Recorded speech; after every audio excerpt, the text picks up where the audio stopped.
Alright, let's get this started. Hello and welcome to World of Tanks Replays number 8. It's the 8th one. I'm very excited about this. It's been pretty consistent, which is something that frankly I have to say hasn't been par for the course for the last 6 months, a year, something like that, since I've had the channel up. Alright, today it's another premium tank. So it's 2 in a row. We're doing the T14, the American Tier 5 Heavy Tank. Everyone's favorite tank to hate. I actually like this tank. I hated it when I first got it simply because it was slow, the gun sucked, the armor never seemed to bounce anything, and then I got better. I think I originally got it when I was somewhere between 2,000 and 4,000 battles, and it's a lot better now. Now that I know how to use my armor, now I know how to side scrape, now I know how to aim for weak spots, all that kind of stuff allows me to use my tank a lot better than I did and actually enjoy the tank now. Now, is it as good as other tanks? No. I would probably prefer to have a T25, which is German Tier 5, or maybe a Ram 2, which is a American Tier 5 medium, or even a Chinukai, which is garbage armor but good gun. There's a lot of tanks that I think are potentially better, but none really kind of make you feel like, I'm a tank, you can't hurt me, as you can in a T14. T14s they're basically, I feel like when I play a T14, I feel like they're invulnerable to Tier 4 and less. So they're a lot of fun, and I definitely enjoy it. Now, it doesn't say they are invincible, but they certainly can make you feel that way, and you can kind of get yourself into some pretty stupid areas. So, today, first, talk about the rest of the week.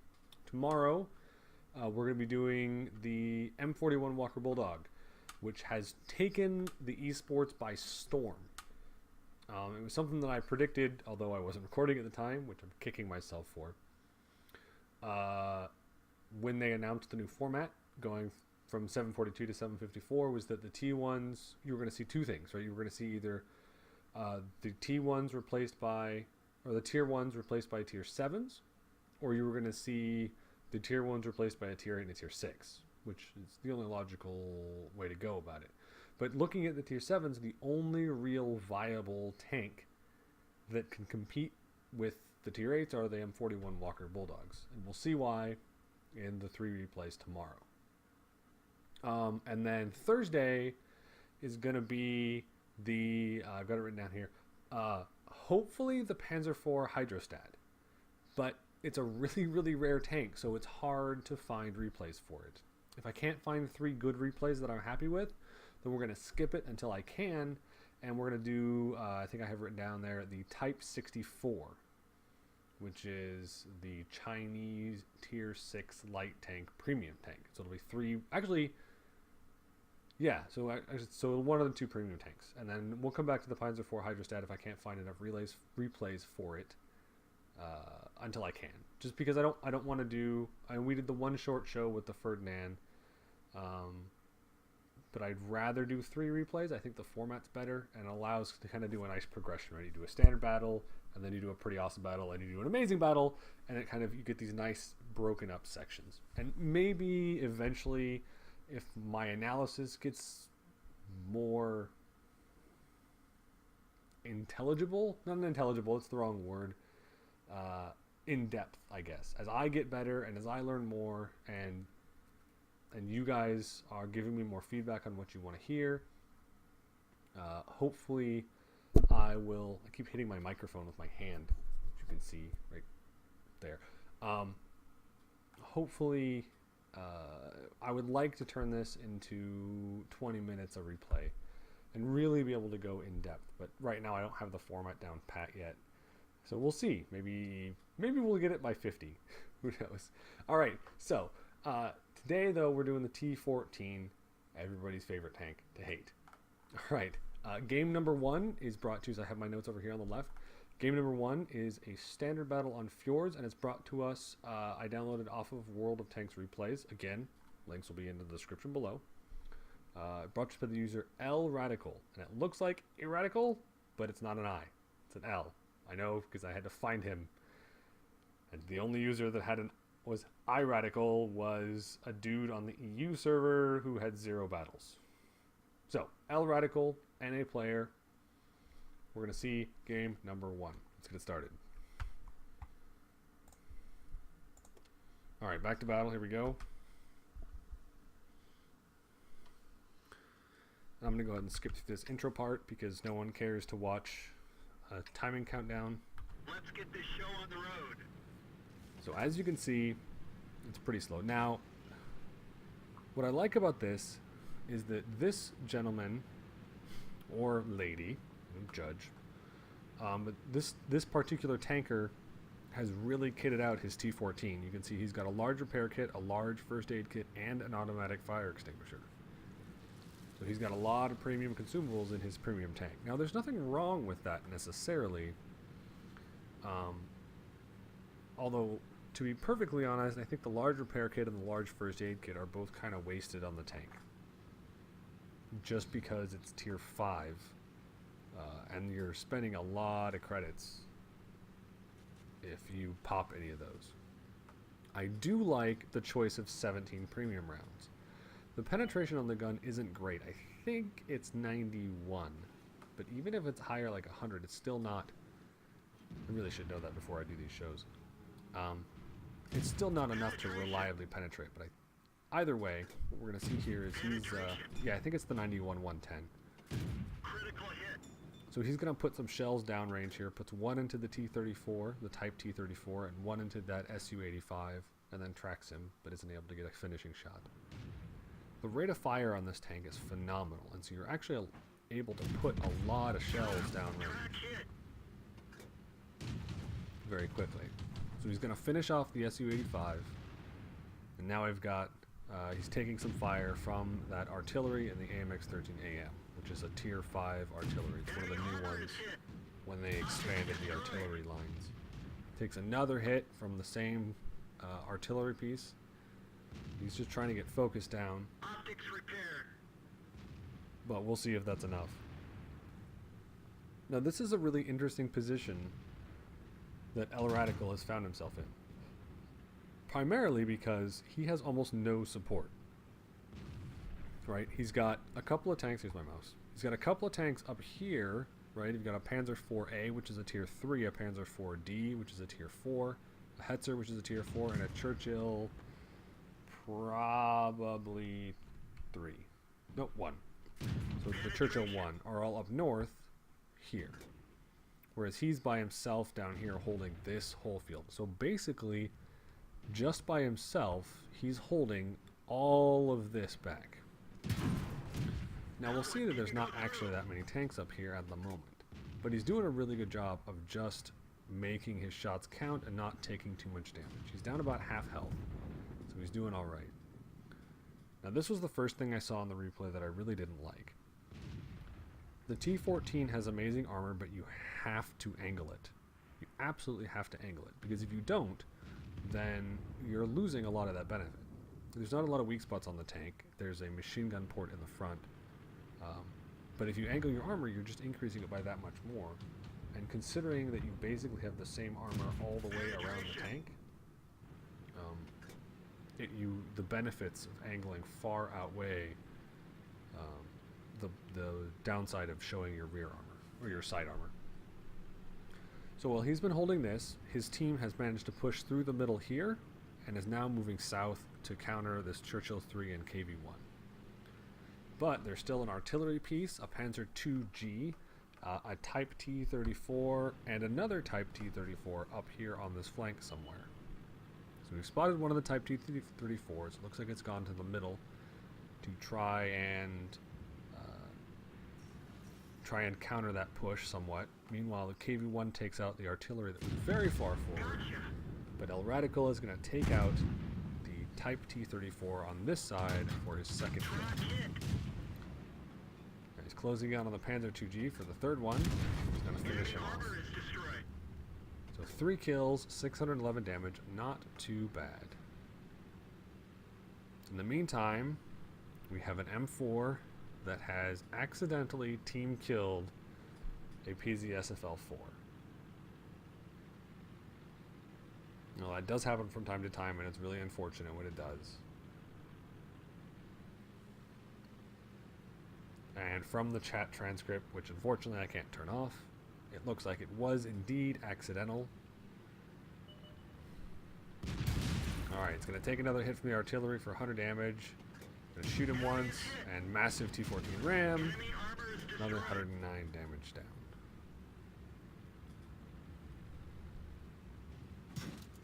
So, he's now at 831 damage, 4 kills, and his team is up 13 to 10.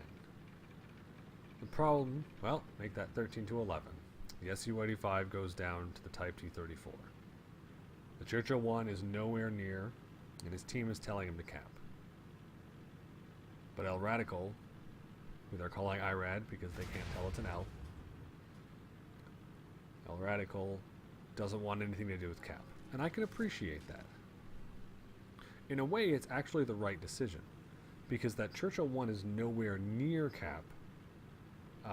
That Panzer... I can't tell what Panzer that is.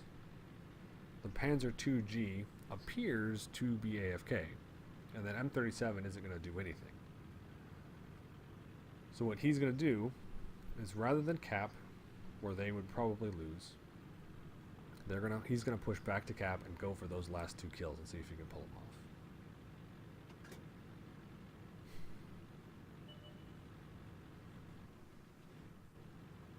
off. I like this play personally. It's very, very aggressive, very much go kill, and you know, I've said in past videos, I really, really think that, you know, going for the kill rather than the cap, especially with, for example, the Churchill 1 being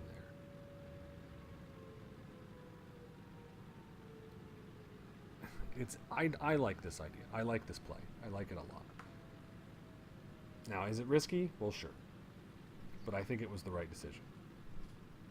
Now, we see a lot of people in chat talking about how the T14 can't pent to KV1.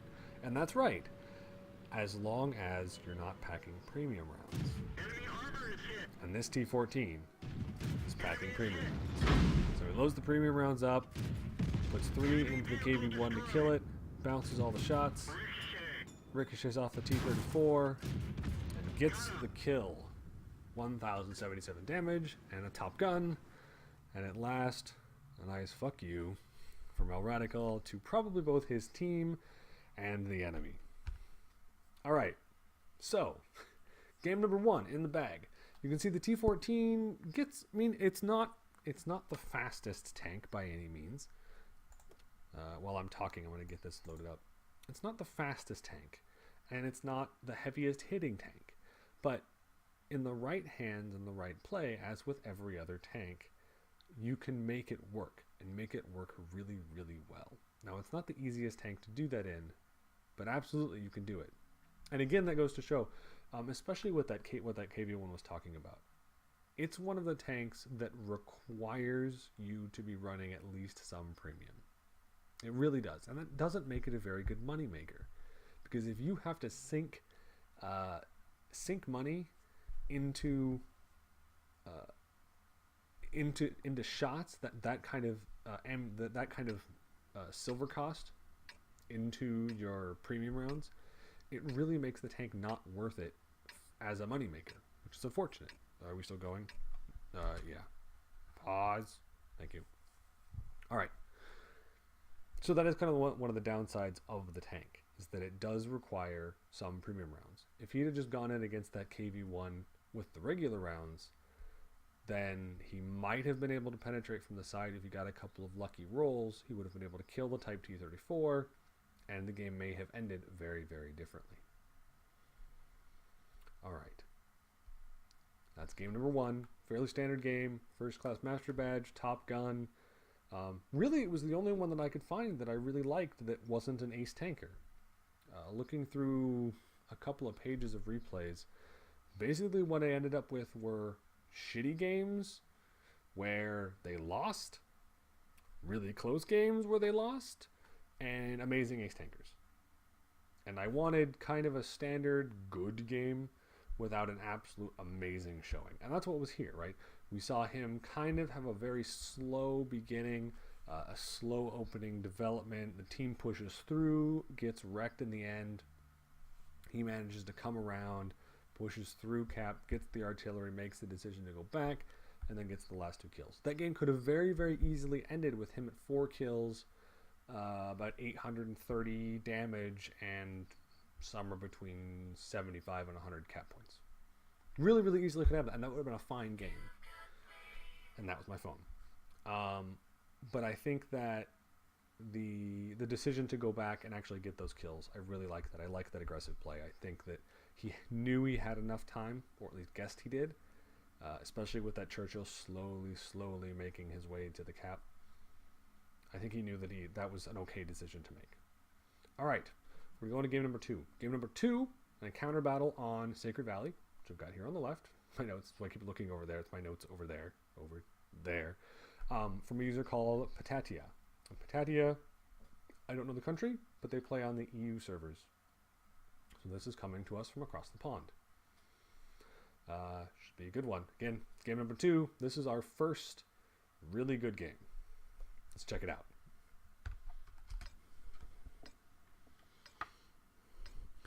All right, so here we see a couple of tier 5s on either side, then tier 4s and whatnot beyond that.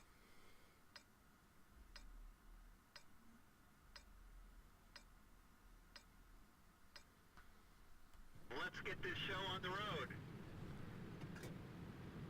So on this map, we've got a couple of options that you can go as a heavy tank, especially on encounter. You can either go north, which is the short way to the enemy spawn, or you can go south and defend Cap. Personally, I like the north play, and part of the reason is that you actually start really close to one another. The map is technically a 1,000 meter square, but considering where the spawns are, it's actually more like a 600 meter square map, which means it's not very far around the outside. So I like this play first, and that gives you plenty of time to get back to Cap. And that's what Patatia is going to be doing here. Now, right off the bat, we see that a friendly Churchill 1 has killed one of the friendly artilleries, and has immediately gone blue. Now, I was watching the replay, and I can't really tell if he was immediately banned, but I think he was. I think that kill immediately got him a temporary ban, at least today, because he doesn't move for the rest of the battle. Meanwhile, Patatia is here, killing a Ram 2, the counterpart, basically, to the T14, the premium tier 5 medium tank. They're going to load up some premium rounds here to go up against this KV-1, specifically because that front armor can be really, really difficult to penetrate with these standard rounds. Now he's still going to shoot for those weak spots. You see that one going directly into the view port, and that one went into the viewer port there.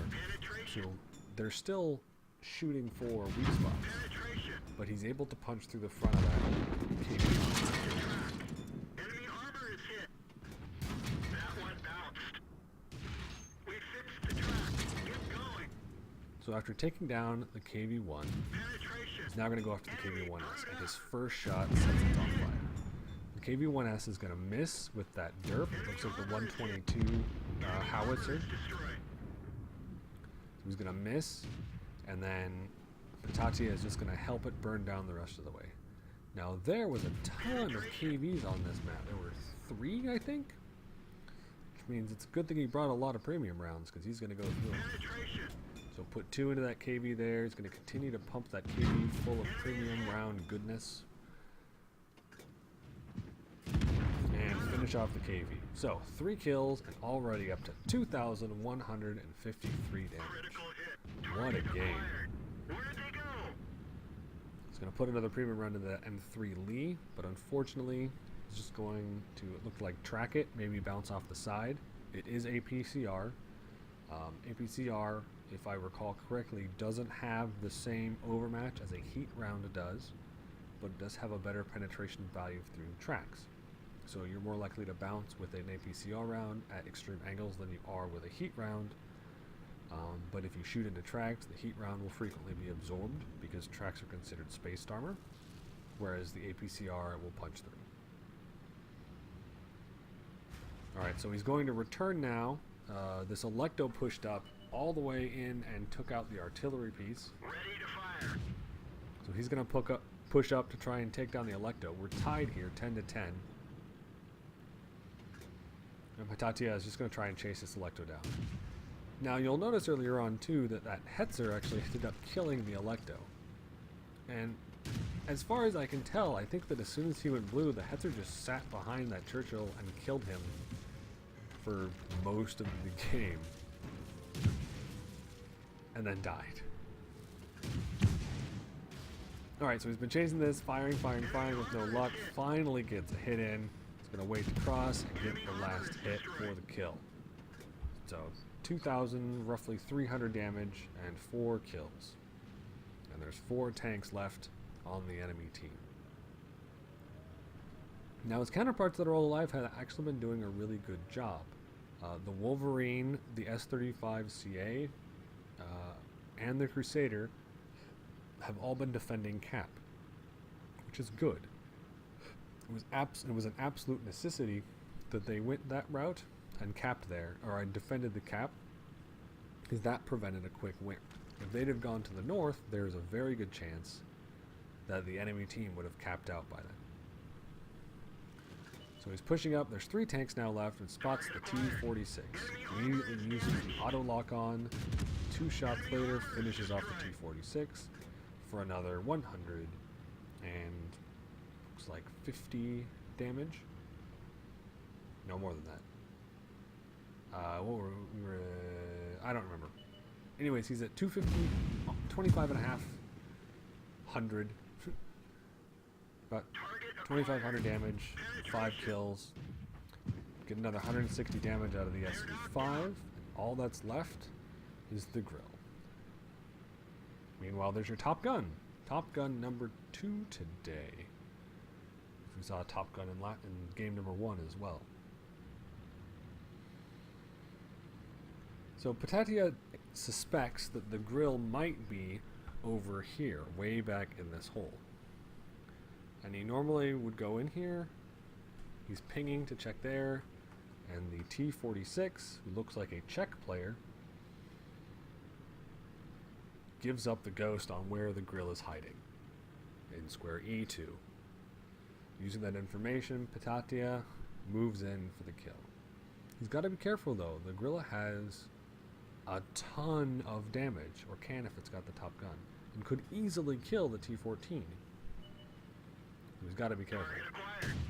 Gonna take the first shot and miss. Gonna take a shell.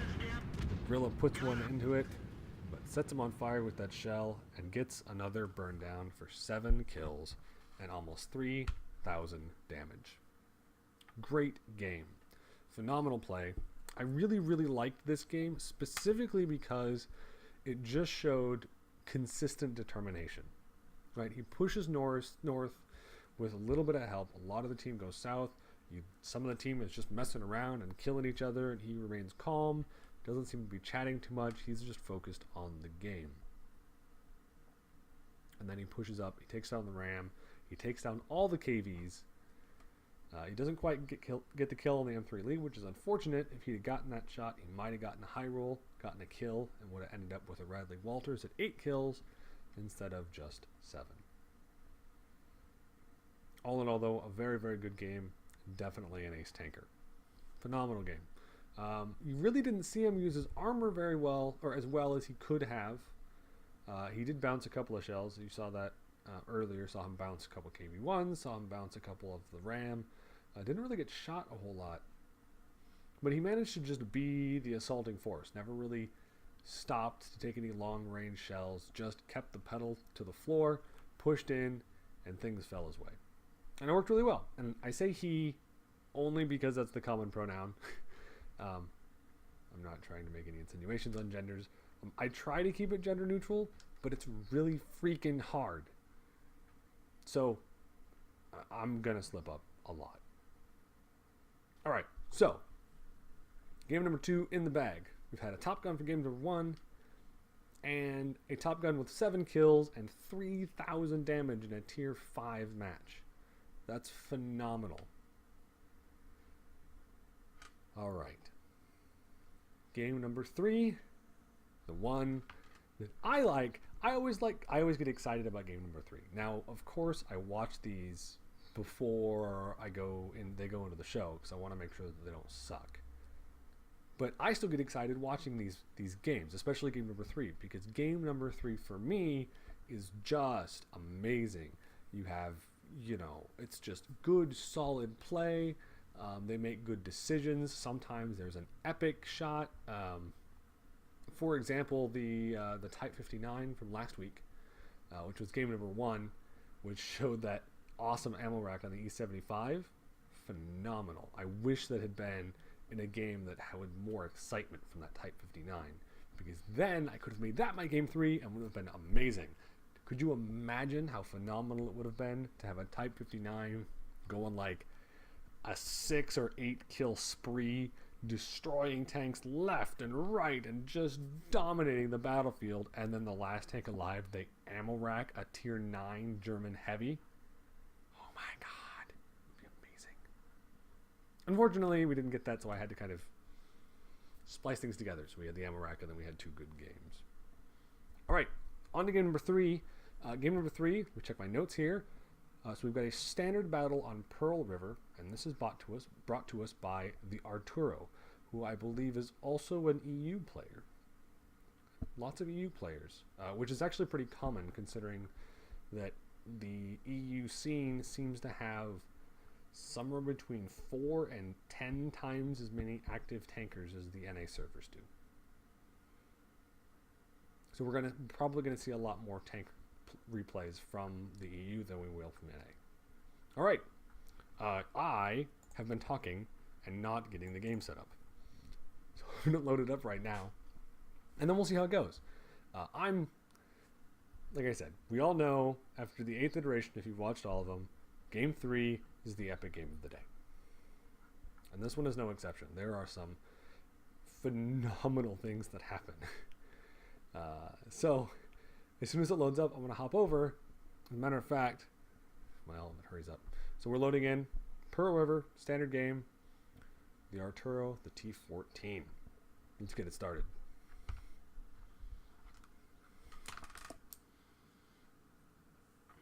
As usual, we're going to skip through this early stuff because, frankly, I don't give a shit. Let's go. All right, we're back down to 1. So, Pearl River. Now, this is an interesting map at this low tier simply because you have so many options.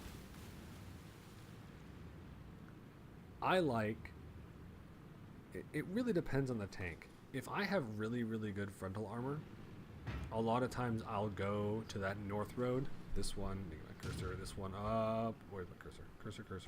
Cursor. There we go. This one up over here. Right. If you've got a lot of armor or a lot of turret armor, you can really play this area well. Otherwise, you probably should play this middle area. If you're fast, you have a couple of options. You can go down here. So I don't mind this big push. Now, it does leave this totally open, which can be really dangerous.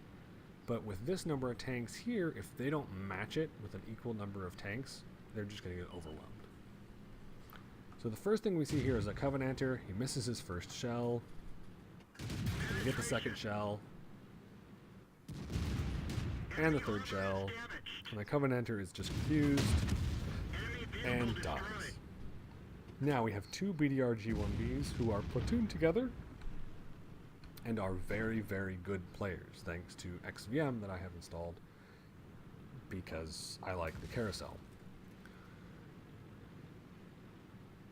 By themselves, these 2 G1Bs could probably dominate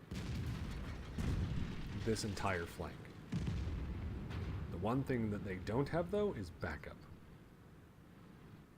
Arturo's team just simply has greater numbers, which means every time a G1B fires, he has to make it count. And if he doesn't, then he's going to get lit up. And that's exactly what happened right there. So that G1B takes a shot and then takes 4 in return before he can get one back. 61 damage. Arturo's going to push and take out that G1B. There's only one left, and he's far outnumbered. Looks like he gets shot by the KV-1. and finished off by the M4 and the T14. So Arturo is now up to 630 damage and 2 kills, and this game is already looking over. We've got a strong push right through the middle, trying to finish off the enemy. He takes some shots at the M13 or M37. Takes a hit from it, but manages to get the 2 shots for the kill for an additional 180 damage. Now I really like this decision. Rather than going into cap, which is what a normal player would do, Arturo is pushing towards where he knows a number of the enemy are.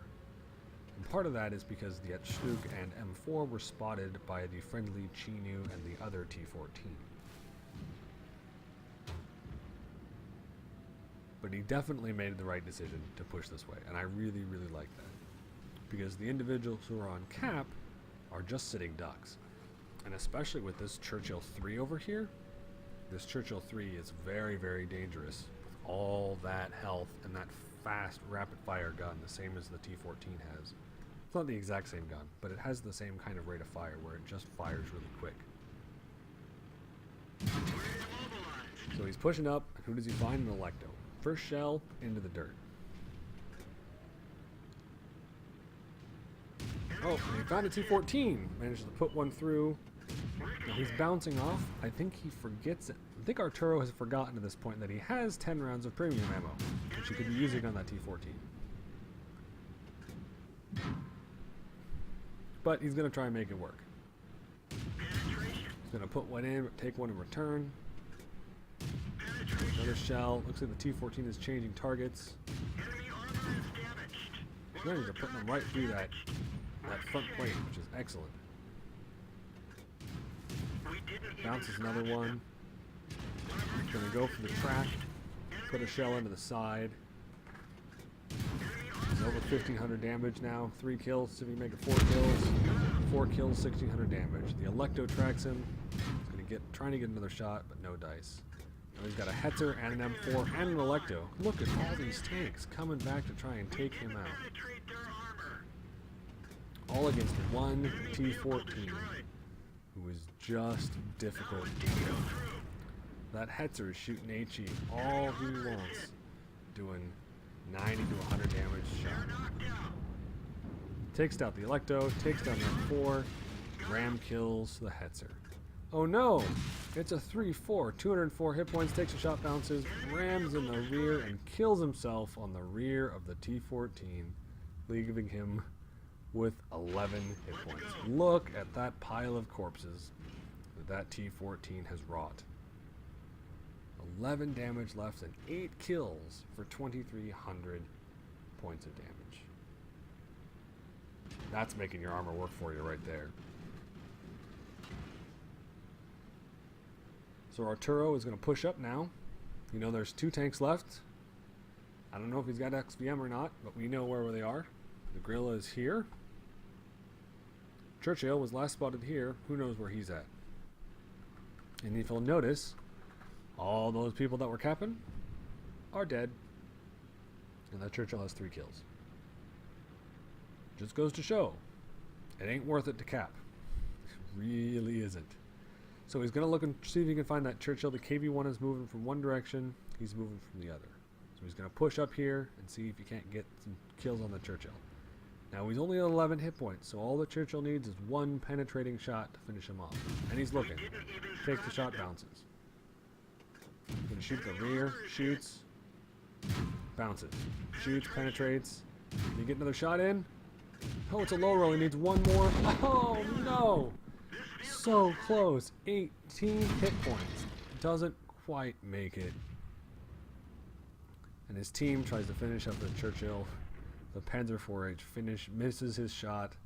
The KV-1 gets the kill. Almost 9 kills. So close. But what an ending. It just goes to show that sometimes that T14 armor is just phenomenal. I loved that ending.